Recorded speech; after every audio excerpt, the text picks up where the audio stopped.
ഇന്ന് നമ്മൾ പ്രവീൺ പൂർവാർഡിലെ നവീൻ ഗദ്യ ചൈനികയിലുള്ള 4ാമത്തെ പാഠം രാജ്യഭാഷ രാഷ്ട്രഭാഷ എന്നുള്ളതിനെക്കുറിച്ചാണ് നോക്കാൻ പോകുന്നത്. അത് എഴുതിയിരിക്കുന്നത് ശ്രീ രാംവിലാസ് ശർമാജിയാണ്. श्री रामविलास शर्मയുടെ जीवनियाണ്. श्री रामविलास शर्मा का जन्म उन्नाव जिला उत्तर प्रदेश में सन 1912 को हुआ था. श्री रामविलास शर्मा उत्तर प्रदेशिले उन्नाव जिले 1912 जनिച്ചത്. अंग्रेजी में MA करने के बाद इन्होंने प्राध्यापक का काम अपना लिया. ഇംഗ്ലീഷിൽ MA ചെയ്തതിന് ശേഷം അദ്ദേഹം പ്രധാന അധ്യാപകനായി ജോലി ചെയ്തു. PhD की उपाधि पाकर लेखन की और चमक दिया.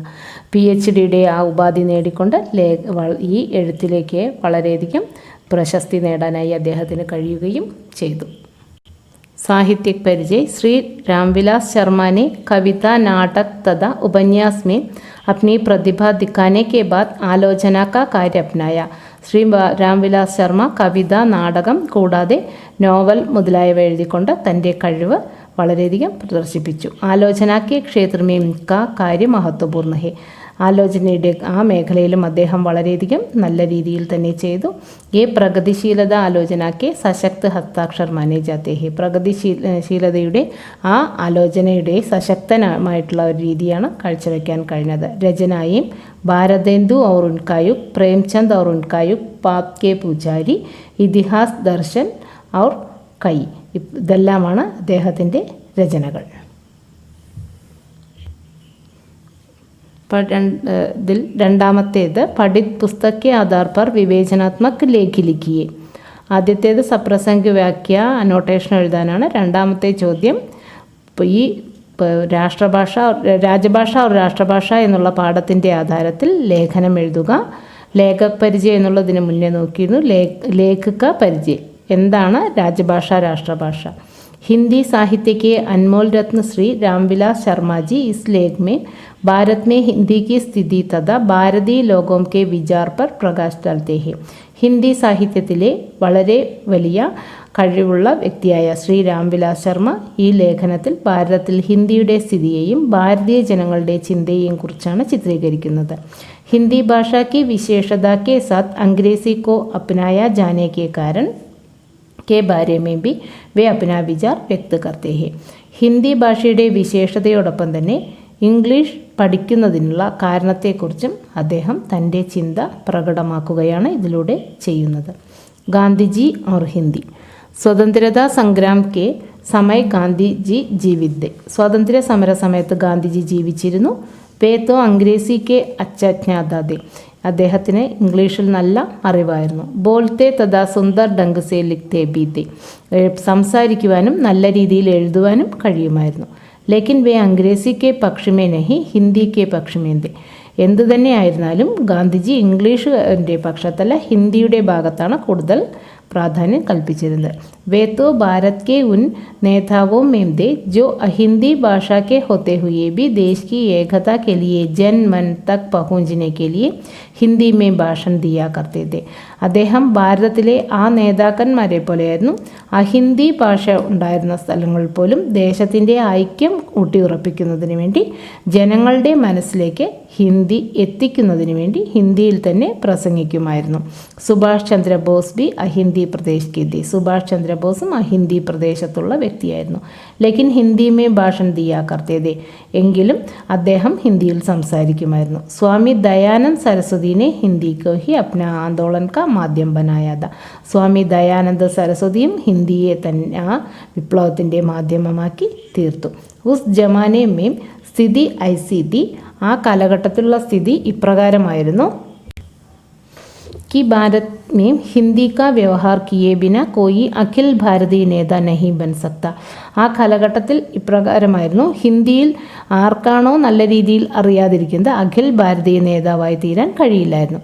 ഗാന്ധിജി तो हिंदी को भारत के कोने कोने में पहुंचाना चाहते थे. ഗാന്ധിജി ഹിന്ദിയെ ഭാരതത്തിൻ്റെ ഓരോ മുക്കിലും മൂലയിലും കൊണ്ടെത്തിക്കുന്നതിന് വേണ്ടി ആഗ്രഹിച്ചിരുന്നു. उन्हीं के प्रयास से दक्षिण भारत में हिंदी का खूब प्रचार किया गया था. അദ്ദേഹത്തിൻ്റെ പ്രയത്നം കൊണ്ട് മാത്രമാണ് ദക്ഷിണ ഭാരതത്തിൽ ഹിന്ദിക്ക് ധാരാളം പ്രചാരം നേടിയെടുക്കാനായി കഴിഞ്ഞത്.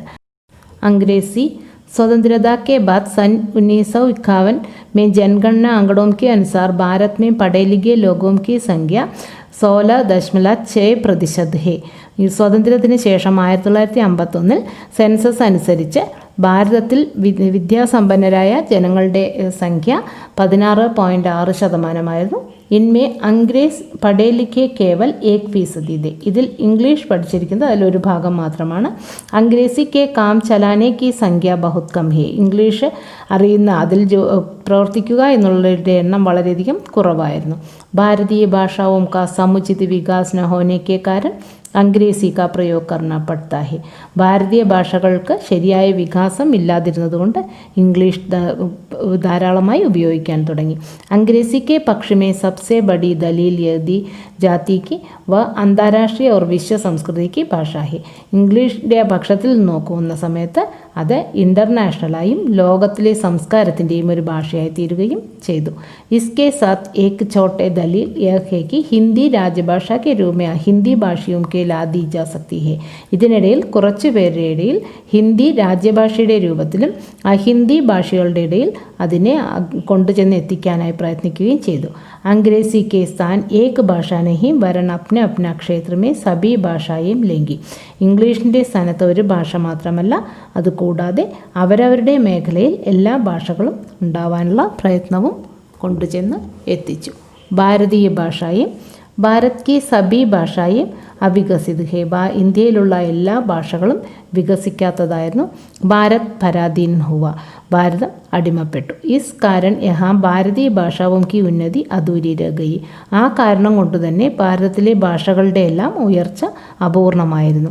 ഇസ്ലിയെ യഹാം കി സ്ഥിതി ഐസി ഹേ കി സബ് തജി ഹരി ബജിയാനെ സബ് ഭാഷാവും കോ ചോടുക്കർ അംഗ്രേസി കോ അപ്നാവോ. ഈ സ്ഥിതി വെച്ചുകൊണ്ട് എല്ലാവരും എല്ലാ ഭാഷകളും ഉപേക്ഷിച്ചുകൊണ്ട് ഇംഗ്ലീഷിനെ സ്വീകരിച്ചു. ലേക്കിൻ സച്ച് തോ യ अंग्रेजी प्रेम हिंदी ही नहीं सभी भारतीय भाषाओं के आड़ा जाता, इसलिए उस पर सभी भारतीय ഭാഷയും की വിചാർ करना चाहिए. എല്ലാവരും ഇതിൽ വന്ന ഒരു സത്യമായിട്ടുള്ളൊരു കാര്യമായിരുന്നു. ഇംഗ്ലീഷ് സ്നേഹമല്ല, ഹിന്ദിയല്ല, എല്ലാ ഭാരതീയ ഭാഷകളെയും നോക്കുന്ന സമയത്ത് എല്ലാ ഭാരതത്തിലെ ഭാഷകളെ നോക്കേണ്ടത് അത്യാവശ്യമായിരുന്നു. ഇസ് വിഷയക്കോ സബ് ഭാരതവാസി പൂർണ്ണ രൂപസെ സമജ് ലേനാ ചാഹിയെ. ഈ കാര്യം എല്ലാ ഇന്ത്യക്കാരും മനസ്സിലാക്കേണ്ടത് അത്യാവശ്യമാണ്. അംഗ്രേസി ഭാഷ കബി ജബർദസ്തി ജനതാമേ ലാദി നഹി ഗയി. ഇംഗ്ലീഷ് ഭാഷ ഒരിക്കലും അടിച്ചമർത്തപ്പെട്ടിരുന്നില്ല. ദുഃഖ് കി ബാത് ഹേ കി ഭാരത് കാ കോയി ഐസാ പ്രാന്ത് നഹി ഹെ ജഹാ അംഗ്രേസി കാ ഖിലാഫ് ആന്തോളൻ നഹി ചലായ ഗയാ ഹെ. ദുഃഖമുള്ള ഒരു കാര്യം ഇതായിരുന്നു, ഇന്ത്യയിൽ ഒരു പ്രദേശത്തും ഇംഗ്ലീഷിനെതിരായിക്കൊണ്ട് ഒരു വിപ്ലവവും നടന്നിരുന്നില്ല. ഹിന്ദി ഭാരത് കെ भरी. भारत में यह माना गया था कि अंग्रेजी के संपर्क में आकर ഭാരതീയ ഭാഷയെ സമൃദ്ധ ഹോ ഗയി. ഭാരതത്തിൽ ഇതാണ് കണക്കാക്കപ്പെട്ടിരുന്നത്, ഇംഗ്ലീഷ് സമ്പർക്കത്തിൽ വരികയാണെങ്കിൽ ഭാരതത്തിലെ ഭാഷകളെല്ലാം തന്നെ സമൃദ്ധമായി തീരും. ലേക്കിൻ യഹ് തോ കബി സച്ച് നഹി. അതൊരിക്കലും സത്യമായിട്ടുള്ള കാര്യമല്ല. ഭാരതീയ ഭാഷാവും की ഉന്നതി के कारण अंग्रेजी कभी नहीं हो सकती. ഭാരതീയ ഭാഷകളുടെ ഉയർച്ച ഒരിക്കലും ഉന്നതിയുടെ കാരണം ഇംഗ്ലീഷ് കൊണ്ട് നടക്കില്ല. ഭാരത് മേ ഏകത और एक सूत्रता को बनाए रखने में हिंदी का जो स्थान है वह कभी किसी अन्य ഭാഷാ को मिल नहीं सकता. ഭാരതത്തെ ഐക്യത്തെ എല്ലാം തന്നെ ഒരു നൂലിൽ കോർത്തിണക്കുന്നതിന് ഹിന്ദിയുടെ സ്ഥാനത്ത് വേറൊരു ഭാഷയ്ക്കും കഴിയില്ലായിരുന്നു. ഹിന്ദി ഹി ഭാരതീയ ഭാഷാവുമേ ഏകമാത്ര ഭാഷ ഹേ ജിസേ രാഷ്ട്രഭാഷ ഹോനേക്ക് ക്ഷമത ഹേ. ഹിന്ദി മാത്രമാണ് ഭാരതീയ ഭാഷയിൽ ഒരേ ഒരു ഭാഷയായിട്ടുള്ളത്. അതിനെ രാഷ്ട്രഭാഷയായി തീർക്കാനുള്ള ഒരു കഴിവും വന്നു ചേർന്നു. ഹിന്ദിക്ക് ഉന്നതിക്ക് ബിന ദേശ് മേ കബി ഏകത ഓർ ഏക ഭാഷാ കാ പ്രയോഗ് സംഭവ നഹി ഹേ. ഹിന്ദിയുടെ ആ ഉയർച്ച കൂടാതെ ദേശത്തിൽ ഒരിക്കലും ഐക്യത്തിൻ്റെയോ അല്ലെങ്കിൽ ഒരു ഭാഷയുടെ പ്രയോഗമോ സംഭവ്യമല്ല എന്ന് മനസ്സിലാക്കാനായി കഴിയുകയും ചെയ്തു. ഈ വീഡിയോ നിങ്ങൾക്ക് ഇഷ്ടമായെങ്കിൽ ലൈക്ക് ചെയ്യാനും ഷെയർ ചെയ്യാനും സബ്സ്ക്രൈബ് ചെയ്യാനും മറക്കരുത്. അതിനടുത്തുള്ള ബെൽ ബട്ടൺ അമർത്താനും മറക്കരുത്.